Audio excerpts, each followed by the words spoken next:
राजेश कुमार। वक्त हमारे खास कार्यक्रम डिफेंस स्पेशल का, जहां पर बात आज हम बीआरआई को लेकर करने वाले हैं। चीन का बीआरआई क्या फेल हो चुका है और चीन ने जो पैसा लगाया था क्या वो डूब चुका है? बीआरआई का फ्यूचर अब आगे क्या है?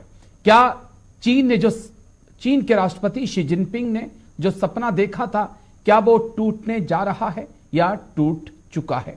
इसको समझना होगा, क्योंकि बहुत महत्वाकांक्षी प्रोजेक्ट शी जिनपिंग का था बीआरआई, लेकिन हाल ही में जो रिपोर्ट सामने आ रही हैं वो ये बता रही हैं कि बीआरआई एक बड़ी परेशानी शी जिनपिंग के लिए भी अब बन चुका है। शी जिनपिंग चाहते हैं कि बीआरआई से अब पैर और हाथ पीछे खींच लिए जाएं, लेकिन अब जो पैसा निवेश कर दिया है वो इजाजत नहीं देता है। इसको समझना होगा, बीआरआई के सामने क्या समस्या आ रही हैं और वो कौन सी रिपोर्ट है जिसने बीआरआई की पोल खोलकर रख दी है। डिटेल से इस पर बातचीत होगी, लेकिन उससे पहले भारतीयों की बात होगी। वो भारतीय जो इस वक्त रूस यूक्रेन जंग के बीच फंसे हुए हैं, वो भारतीय जो रूबल में पैसे कमाने गए थे या रूस घूमने गए थे, हेल्पर के तौर पे जिन्हें फंसाया गया और अब उन्हें जंग के मोर्चे पर तैनात कर दिया गया है। एक और मार्मिक वीडियो सामने आया जिन भारतीयों ने भारत सरकार से अपील की कि हमारी जान खतरे में है, हमें बचा लिया जाए। हर एंगल से इसको समझना चाहेंगे आज हम कि कौन सी ऐसी मजबूरियां थी इन युवाओं की जो वो रूस चले गए। किस प्रकार से भारत और रूस के एजेंट एक डर्टी गेम खेल रहे हैं। भारतीयों को सपना दिखाया जा रहा है कि रूस में अच्छी नौकरी आपको दी जाएगी और फिर उन्हें जंग के मुहाने पर धकेल दिया जा रहा है। इसको समझना होगा। और क्या कुछ ऑप्शन भारत सरकार के पास है, क्योंकि क्या ये प्राइवेट आर्मी में है तो फिर पुतिन सरकार क्या कुछ कर सकती है। हर एंगल से चीजों को समझेंगे, लेकिन शुरुआत बड़ी खबर के साथ।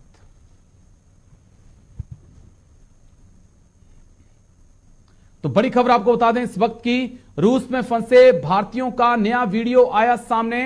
रूस ने धोखे से भारतीयों को आर्मी में भर्ती किया। यूक्रेन के खिलाफ लड़ने की दी जा रही है ट्रेनिंग। भारत सरकार से बचाने की गुहार लगा रहे युवा। रूस में फंसे भारतीयों का नया वीडियो आया सामने। रूस ने धोखे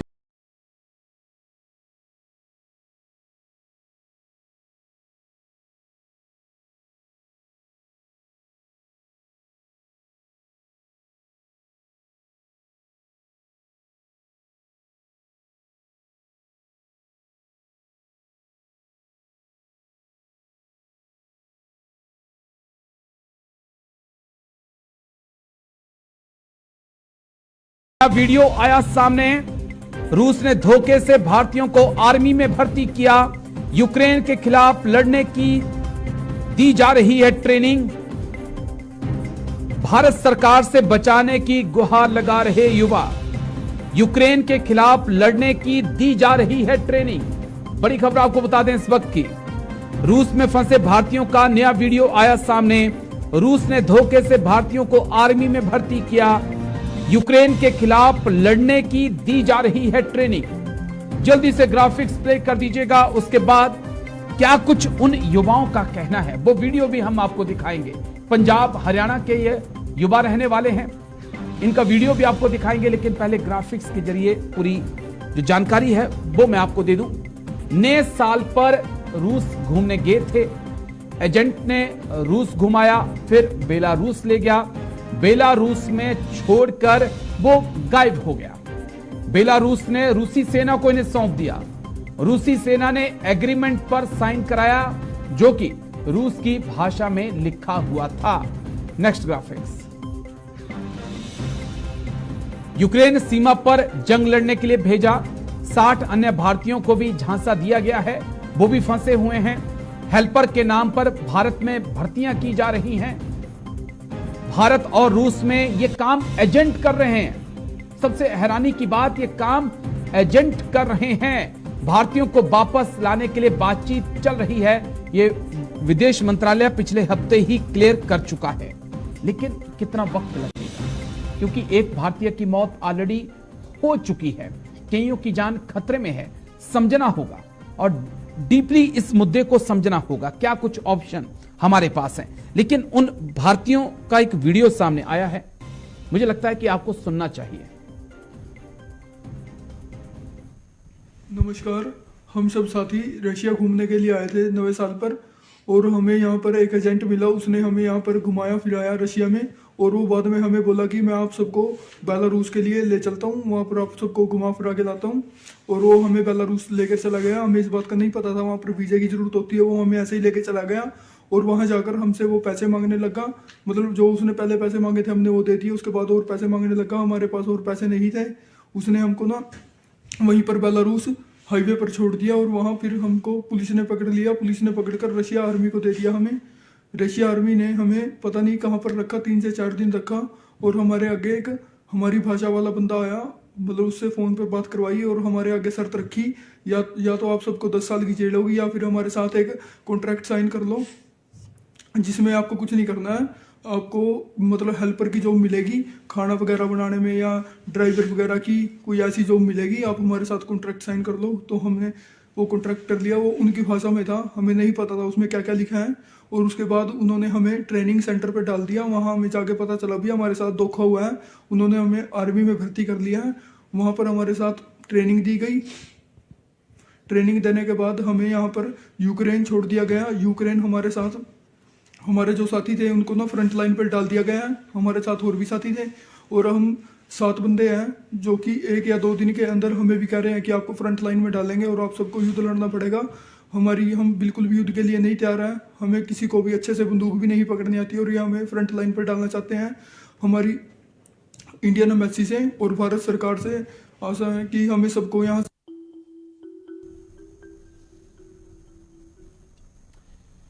तो भारत सरकार से आशा है कि जल्द फैसला लिया जाएगा। विदेश मंत्रालय लगातार रूस के संपर्क में है। विदेश मंत्रालय अपना रुख साफ कर चुका है कि भारतीयों को लाने की कोशिश की जा रही है। सवाल कई हैं, जड़ तक जाना होगा और हर सवाल का जवाब तलाशना जरूरी होगा। रूस भारत का बहुत अच्छा दोस्त है, इस चीज को नकार नहीं सकते, लेकिन जब बात भारतीयों की जान की हो, उनकी जिंदगी की हो, तो फिर सवाल उठाना और उठना लाजमी है। 2 खास मेहमान आज मेरे साथ चर्चा में हैं। Lieutenant general Sanjay Kulkarni sir मेरे साथ जुड़ चुके हैं। बहुत बहुत शुक्रिया सर। जय हिंद। सबसे पहले थैंक यू समय देने के लिए। महेंद्र सिंह विदेश मामलों के जानकार हैं, बहुत बहुत शुक्रिया महेंद्र जी। जय हिंद आपको भी। जी नमस्कार। जय। Lieutenant general Sanjay Kulkarni sir, चर्चा की शुरुआत आपके साथ मैं करूंगा। इससे पहले भी कुछ ऐसे वीडियो सामने आ चुके हैं, ये एक और वीडियो सामने आया है। सोचता हूं सर कभी कभी कि क्या हम भारतीयों की जान वाकई में इतनी सस्ती है कि कोई एजेंट इंडिया से रूस घुमाने ले जाए और फिर बेलारूस पहुंचा दे, बेलारूस से फिर रूस की आर्मी को सौंप दे, रूस की आर्मी ट्रेनिंग दे दे और कहे कि नहीं अब आपको यूक्रेन बॉर्डर पे लड़ने जाना होगा। वाकई में इतनी सस्ती जान हो चुकी है?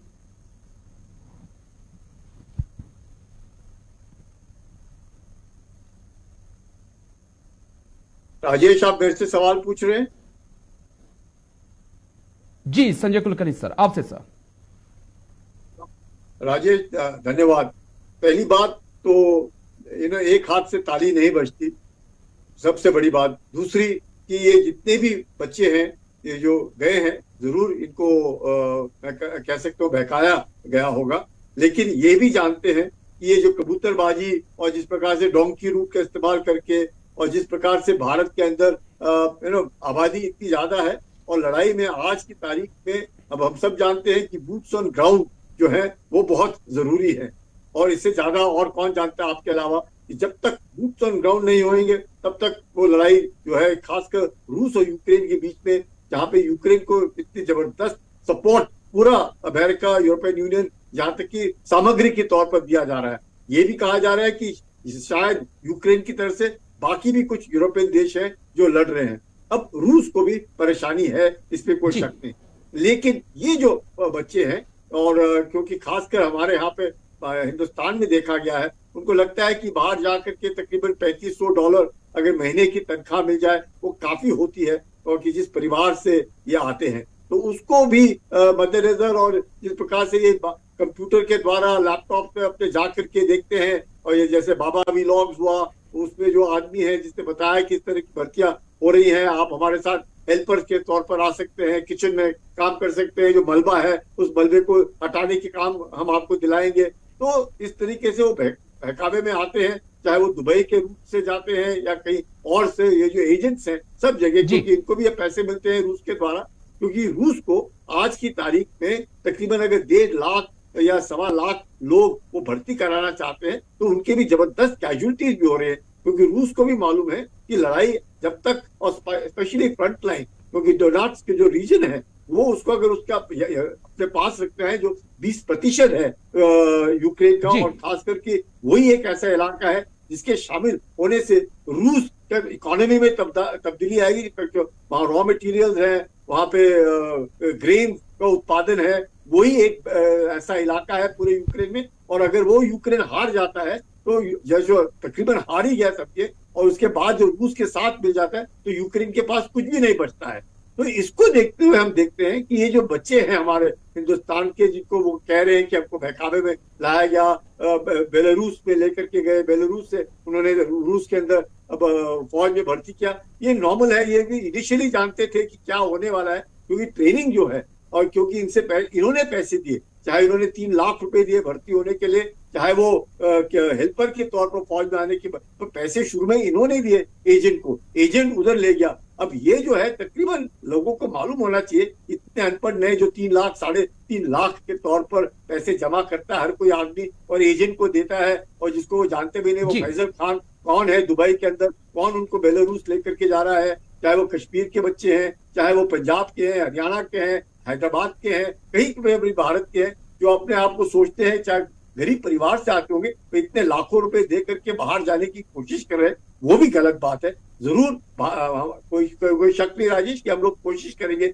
इनको वापस लाने के लिए, लेकिन ये भी एक कॉन्ट्रैक्ट में है कि अब रूस भी इनको धमकी देता होगा कि अगर आप भाग करके गए तो आपको 10 साल की सजा मिलेगी, अगर आपको एक गुजराती लड़का भी उसमें ये अपना मैं कहूँगा वीर गति को प्राप्त हो गया है। तो ये सब देखते हुए मुझे लगता है कि हम लोगों को खासकर, क्योंकि आपको इंटरनेट के द्वारा जरूर एक्सेस है, पर मालूम होना चाहिए इस तरह की बातें होती हैं, हो रही हैं। हम अब आप देखिएगा यूपी में और हरियाणा में लाखों लोगों के एडवर्टाइजमेंट निकल रहे हैं इजराइल जाने के लिए, तो अब वो इजराइल जा रहे हैं, भर्ती हो रही है उनकी, लोग जा रहे हैं, चाहे मददगार के तौर पर जा रहे हैं, क्योंकि फिलिस्तीनी जो आते थे वो नहीं अब आते हैं। तो भारतीय लोग जो है, क्योंकि तकरीबन देखा गया पूरे विश्व भर में भारतीय लोग जो हैं वो एक ईमानदार, वफादार और इस तरीके से जो बताया जाता है उसको काम करने की वो दिलचस्पी रखता है। तो एक बहुत अच्छा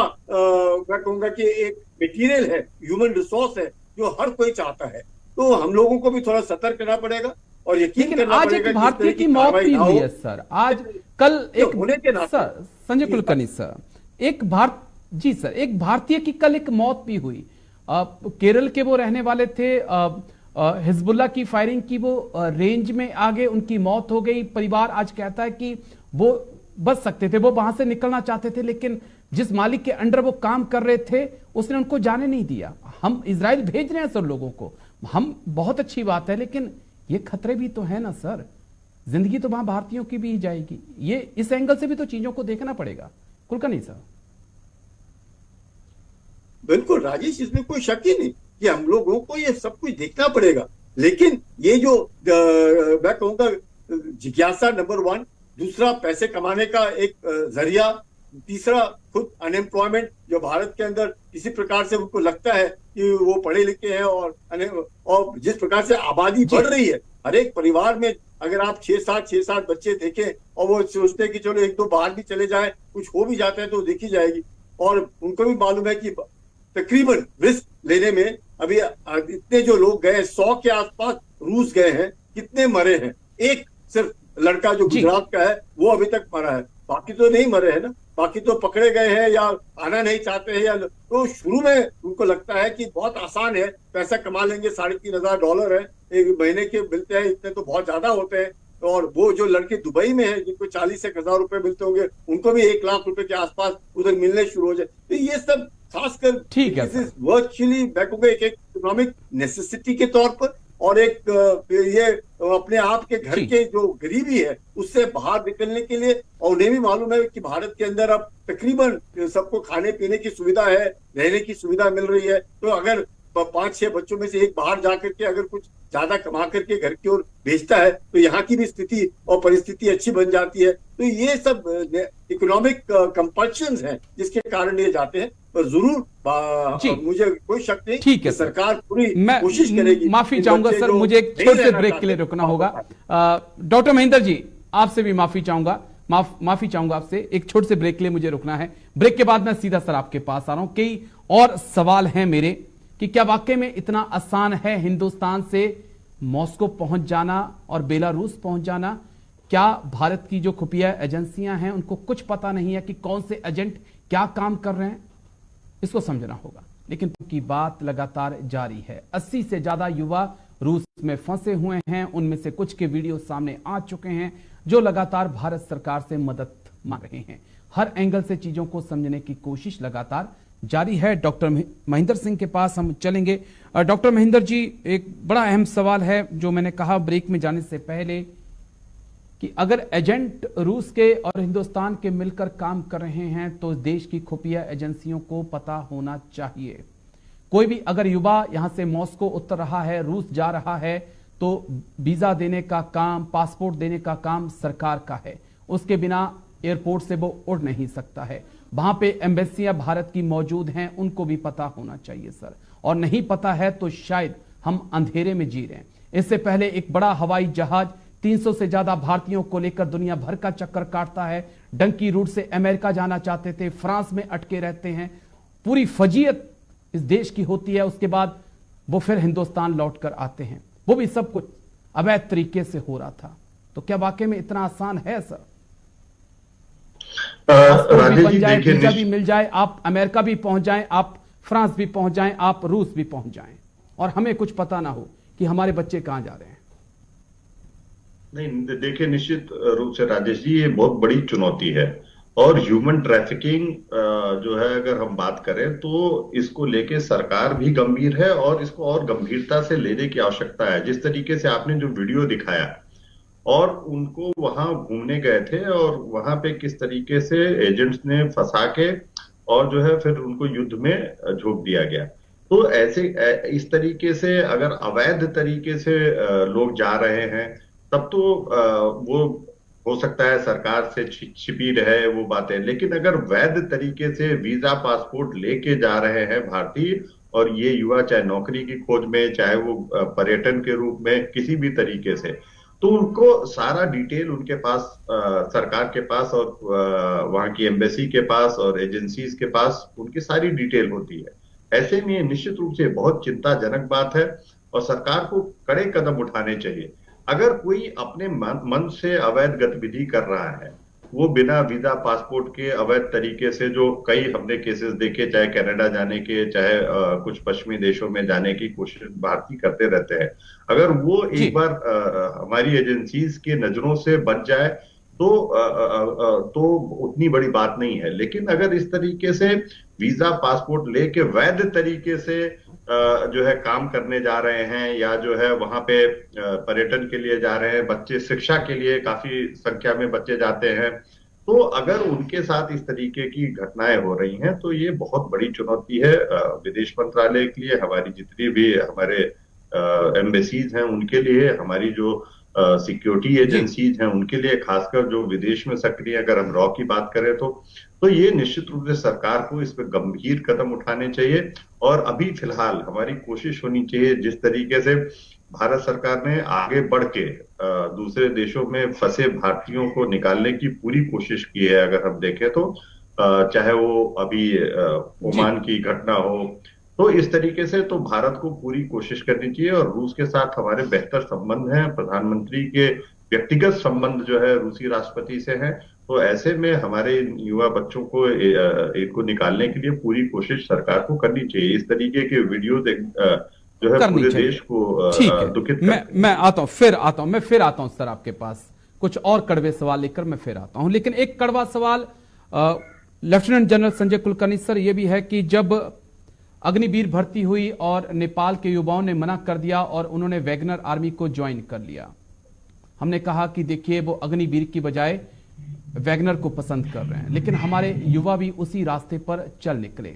ये कितना चिंताजनक पहलू है सर, इसको मैं आपसे समझना चाहूंगा। दूसरा अहम पॉइंट जो मैं चाहूंगा कि आप क्लियर करें कि ये प्राइवेट आर्मी के अंडर है, रूस की आर्मी के अंडर नहीं है। क्या कुछ ऑप्शन भारत के पास हैं? क्या कुछ किया जा सकता है? क्या वाकई में प्रिगोजिन तो नहीं रहे, लेकिन आगे के जो लोग हैं वो बात मानेंगे? कुछ हो सकता है ऐसा? देखिए राजेश, ये जो वैगनर ग्रुप है जिसके टॉप मैन कोई खत्म हो गया वो, लेकिन वैगनर ग्रुप मर्सिनरी ग्रुप है। और मर्सिनरीज जो है ये पूरे खासकर रूस में जो जेल में भर्ती होते हैं, जिनको अपने आप को सुधारने का वक्त दिया जाता है। जैसे ही अपने लड़कों को बोला गया था कि भाई आप अगर इस तरीके से काम करेंगे तो 3 महीने के बाद हम आपको रशियन सिटीजनशिप दे देंगे। तो ये जो मैं कहूँगा लालच दी जाती है। और मर्सिनरी, अब मर्सिनरी जो है हम देखते हैं कि नेपाल की तरफ से बार बार आए कि हम तो भारत में अग्निवीर नहीं बनेंगे, हम बाहर जाकर के मर्सिनरीज के रूप में दौर में का, तो उन्हें यकीन हो गया कि किस प्रकार से इतना आसान नहीं है कोई भी मर्सिनरी के। तो जरूर मैं कहूँगा तनख्वाह जरूर ज्यादा होगी उसको, 3,000 अगर या $3,500 प्रति महीना मिलता है उस लड़के को, और अगर वो $1,000 भी घर पे अपने भेजता है तो तकरीबन 80,000 रुपए महीना उस परिवार को वो लड़का भेज पा रहा है जो बाहर मर्सिनरी के तौर पर गया है कहीं पर। लेकिन मैं कह सकता हूँ राजेश, ये कहना कि ये सब लड़के जो है जानते नहीं थे, ऐसे नहीं है। ये सब कुछ जानते हैं। क्या मैं और आप या कोई भी कोई कहीं जा सकता है क्या? कोई हम बाहर नहीं जा सकते किसी भी का। अगर ये चाहे डोंकी रूट अप्लाई करे, कबूतरबाजी अप्लाई करे, ये सब का मकसद भारत में आज की तारीख पे खासकर जो छोटे छोटे सिटी से आते हैं या गांव से आते हैं, उनको लगता है कि बाहर जाने से जो पैसा मिला है, हम लोग सिर्फ सक्सेस स्टोरीज देखते हैं, कितने लोग शिफ्ट में डूब गए, कितने लोगों का नुकसान हुआ, उसके बारे में नहीं जानते लोग। लेकिन उस गांव के अंदर शायद एक बच्चा का परिवार जो उसका घर अच्छा बन गया, ये उसके घर में थोड़ा बहुत प्रॉस्पेरिटी आ गई, तो उससे लगता है कि बस वही एक रूट है जिसके द्वारा हम लोगों को एक तरीके से अपने मैं कहूँगा कि स्टैंडर्ड ऑफ लिविंग को ऊंचा कर सकते हैं। लेकिन हम लोगों को यकीन करना है, जैसे आपने बिल्कुल ठीक कहा, सबको मालूम है, ऐसे नहीं कि मालूम नहीं है। दुबई जाते हैं, दुबई तो बहुत ही शॉर्ट रूट है, 2 घंटे में आदमी उधर पहुंच गया है। उसके बाद जो एजेंट है वो दुबई से काम कर रहे हैं उसके उधर। और ये भी कोई लड़का जो देता है, कोई किसी को 3.5 लाख या 4 लाख या 5 लाख रुपए देगा क्या? कोई नहीं देगा जब तक उसको भी मालूम है कि ये अवैध तौर पर उसके साथ कोई कार्रवाई हो रही है। कौन किसी देश में जाने देता है? ये इतने अनपढ़ लड़के नहीं है, ये सब पढ़े लिखे लड़के हैं। कम से कम 10th 12th तो पास होंगे, जो जानते हैं कि हेल्पर का भी काम करेंगे तो कुछ तो जानते, लिखना जानते, पढ़ना जानते। इतना भी सब कोई जानता है कि कोई भी किसी देश पे बगैर इजाजत के नहीं पहुंच सकता है। तो ये सब अवैध तरीके से सब कोई शुरू से जानता है। पकड़ा गया तो चोर, नहीं करना चाहता है तो भाई मुश्किल हो रही है, अब सरकार हमें बचाए। क्योंकि सरकार हमारी कितने लाखों लोगों को बाहर भी लाती है वहां से। गलत कोई किसी प्रकार से लड़ाई हो गई, लड़ाई छिड़ गई, यूक्रेन में लड़ाई छिड़ गई, कितने हमारे लड़के को हम लोग, तो इन्हें लगता है कि भाई अगर नहीं बनती है बात तो अब हल्ला किया जाए और भारत में आने की कार्रवाई की जाए। नॉटविथस्टैंडिंग ऑल दैट, मेरा ये मानना है कि हम लोगों ने बार बार यकीन करना चाहिए किसी भी तरीके से कि ये गलत कार्रवाई है। पहला काम तो उस बंदे ने गलत किया है जो बाहर जा रहा है, दूसरी कार्रवाई जो एजेंट्स है वो कार्रवाई गलत कर रहे हैं, और तीसरा जिस देश में जा रहा है उन्होंने भी यकीन करना चाहिए कि हमें ऐसे लोग नहीं चाहिए जो कबूतरबाजी के द्वारा या ह्यूमन ट्रैफिकिंग के द्वारा हमारे यहाँ पे आ रहे हैं।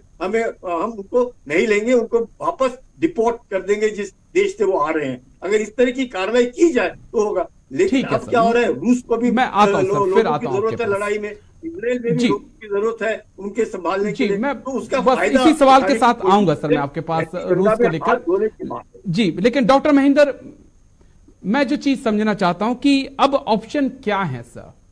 मुझे एक जवाब चाहिए कि अब भारत सरकार के पास ऑप्शन क्या है। क्या सरकार से बातचीत करनी होगी क्योंकि ये प्राइवेट मिलिशिया के अंदर हैं, या रूस की आर्मी के अंडर हैं, पुतिन कंट्रोल कर रहे हैं, या कोई प्राइवेट फर्म कंट्रोल कर रही है? गलती से भी चले गए, जानबूझकर भी चले गए, कुछ भी पॉसिबल है सर, लेकिन हैं भारत के नागरिक, इनके अंदर जो खून बह रहा है वो भारतीय खून है सर। मेरा पॉइंट ये है। देखिए राजेश जी, निश्चित रूप से, और मैं मानता हूं कि अगर ये इलीगल तरीके से भी गए हैं, ये जानबूझ के भी गए हैं, तभी भी अगर वो फंसे हुए हैं, तो भारत सरकार की ये जिम्मेदारी है, संवैधानिक जिम्मेदारी है कि वो अपने नागरिकों को वापस देश किसी भी कीमत पे लेके आए। अगर वो वहां किसी अवैध या इलीगल वहां के कानून के हिसाब से गतिविधि में इन्वॉल्व नहीं है, किसी गंभीर गतिविधि में, तो और मुझे लगता है कि भारत जो है रूस के साथ भारत के इतने बेहतर संबंध हैं, इतने इतने मित्रतापूर्ण संबंध हैं कि भारत को ये, और दूसरी बात कि जो रूस के राष्ट्रपति हैं, चाहे वो कोई प्राइवेट आर्मी के हाथ में बच्चे हों, चाहे रूस की सेना के हाथ में हो, रूस के राष्ट्रपति, वर्तमान राष्ट्रपति व्लादिमीर पुतिन इतने सक्षम है कि वो भारतीयों को खोज निकाल के वापस भेज सकते हैं। तो हमें लगता है कि अब आवश्यकता है कि टॉप लेवल पे बातचीत हो, शीर्ष नेतृत्व के स्तर पे बातचीत हो, और इन बच्चों को लाने की कार्रवाई की जाए। वहां के एम्बेसीज के जरिए, हमारे जो है बाकी जो चैनल्स हैं उनके जरिए पूरी कोशिश करनी चाहिए, क्योंकि हम कोई वो हमारा शत्रु राष्ट्र नहीं है। अगर हम रूस की बात करें तो अगर ऐसी कोई स्थिति होती, पाकिस्तान होता या चीन होता, तो हमें बाकी जो अंतर्राष्ट्रीय संगठन या समुदाय या मंच है उस पर उठा के उन पर दबाव बनाने की आवश्यकता पड़ती। लेकिन रूस के साथ ऐसा केस नहीं है। रूस से हमारी मित्रता है और सदियों पुराने संबंध है। तो मुझे लगता है, और रूस के राष्ट्रपति, वर्तमान राष्ट्रपति इतने सक्षम है, तो मुझे लगता है शीर्ष नेतृत्व अगर बातचीत करे तो इन बच्चों को जल्दी से जल्दी वापस अपने देश बुलाया जा सकता है। ठीक है, मैं डॉक्टर महेंद्र फिर आता हूं आपके पास इसी पॉइंट को लेकर, लेकिन lieutenant general Sanjay Kulkarni sir, मेरा एक और अहम सवाल और एक और अहम पॉइंट, झुके हुए कंधे कभी जंग नहीं जिता सकते सर। आप दूसरे के कंधों पे बंदूक रखकर कभी जंग नहीं जीत सकते, आपको अपने कंधे के ऊपर ही बंदूक रखकर चलानी होगी। क्या व्लादिमीर पुतिन इन चीजों को नहीं समझ रहे हैं? जो नेपालियों को, हिंदुस्तानियों उनको चाहिए, अफ्रीकन उनको चाहिए। जब तक देश के युवाओं के अंदर देश प्रेम नहीं होगा, वो उसके लिए लड़ मरने के लिए तैयार नहीं होंगे, आप यूक्रेन को नहीं हरा पाएंगे, नाटो को तो आप भूल जाइए। सवाल कड़वा है लेकिन सच है साहब। राजेश, ये सब ठीक है, इसमें कोई शक नहीं है, और 100 के आसपास लड़के वो वापस आ सकते हैं और वो वापस भेज भी देंगे, इसमें भी कोई शक नहीं है मुझे कि 100 लड़के कोई बड़ी बात नहीं, वापस आ जाएंगे। मुझे लगता है निश्चित रहना चाहिए सबने भारत के अंदर और उनके परिवारों को भी कि वो लड़के आ जाएंगे।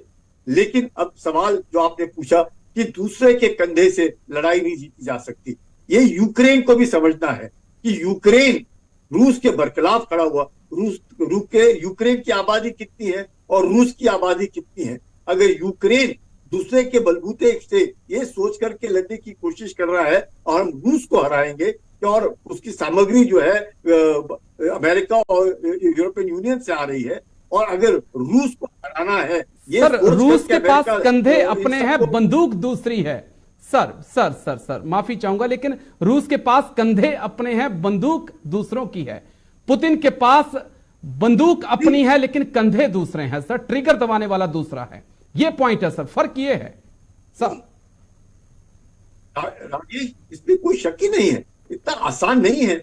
एक वक्त कम्युनिस्ट नेशन था जहां पे कॉन्स्क्रिप्शन था, अब कॉन्स्क्रिप्शन नहीं रहा है, वो एक डेमोक्रेसी के तौर पर है। इसलिए उन्होंने भी यकीन क्या करना है कि उनकी जो आबादी है धीरे धीरे करके 100 करोड़ से धीरे धीरे कम होती जा रही है। इतनी कम हो रही है कि एक वक्त ऐसा आएगा, रूस को भी मालूम है, जिस प्रकार से चीन ने पूरा का पूरे साइबेरिया में कंट्रोल कर रखा है, और उनको भी शक है कि कल उनकी आबादी जो है घट रही है, और एक नौबत ऐसी आएगी कि तकरीबन शायद बढ़ेगी नहीं कुछ एक सालों के लिए। तो ऐसी हालात में रूस को अपना इस वक्त अपना ध्यान देना है, अपना उसका व्यक्तित्व, उसके अस्तित्व का सवाल है, और उस अस्तित्व में अगर कोई उनकी मदद कर रहा है वॉलंटियरली, इस तरह की मदद गलत, इस तरीके से बच्चों को विश्व भर में से उठाना या उनको लालच दे करके बुलाना और वैगनर ग्रुप को बोलना या किसी तरीके से, ये तो गलत बात है। ये तो मैं बिल्कुल कहूंगा ये गलत बात है, इसमें कोई शक। तो रूस में भी कोई इतने कम लोग नहीं है। अब रूस से भी जो लड़ने के काबिल बच्चे होंगे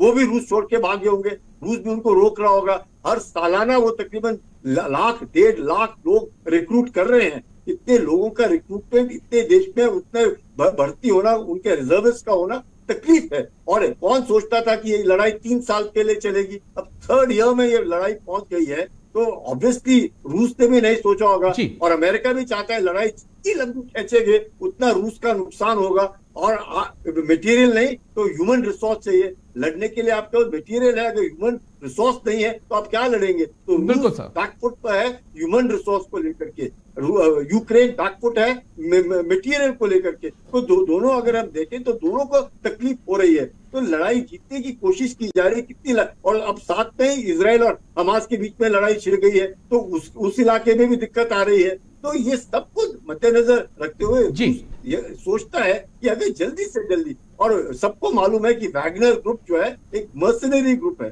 वो कहीं से भी आदमी ला करके रूस को दे सकता है। लेकिन हमारे बच्चे जो बोल रहे हैं कि हमने दस्तखत किया, हमें मालूम है नहीं, हमको रशियन पढ़ना ही नहीं आता है, हमने पता नहीं किसके ऊपर दस्तखत किए, ये जो चोरी छिपे और 400 BC से लड़कों को जो भर्ती किया जाता है वो गलत है। अगर मैं वॉलंटियर होकर के लड़ना चाहता हूँ रूस के लिए, जरूर रूस मेरे को ले और मेरे से कार्रवाई करा, लेकिन 400 BC तो उसका फर्क दिखता है सर, उसका फर्क दिखेगा।